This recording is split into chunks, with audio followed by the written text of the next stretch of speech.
tama ay huwag magalit. Bato, bato, bato sa langit. Ang tama ay huwag masyadong halata.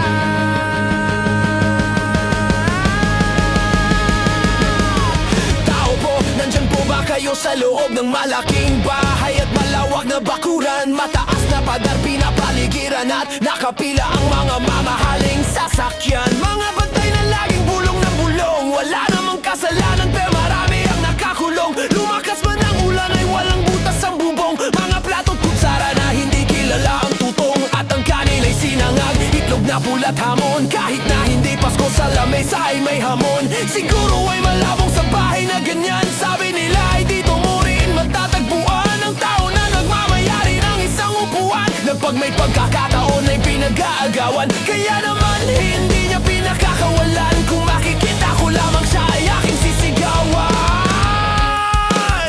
Kayo po na nakaupo, subukan niyo namang tumayo.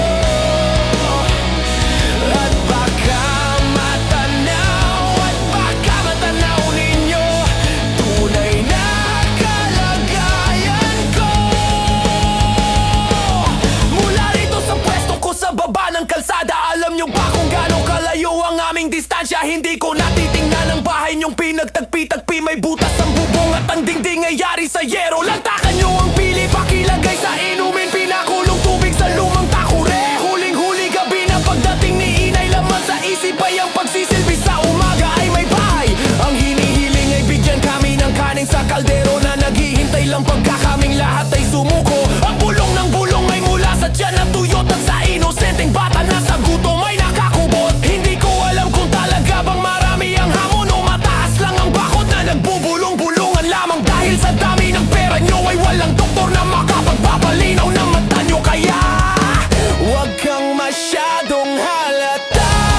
Bato, bato sa langit. Ang tama ay huwag magalit. Bato, bato, bato sa langit. Ang tama ay huwag masyadong halata. Huwag kang masyadong halata. Huwag kang masyadong halata.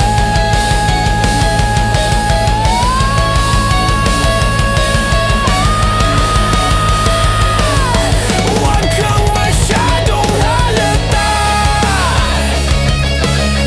Huwag kang masyadong halata. Huwag kang masyadong halata.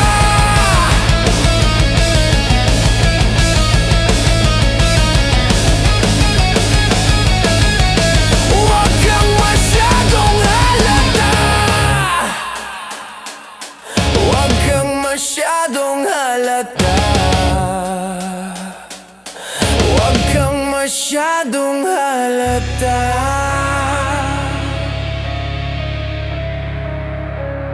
Huwag kang masyadong halata.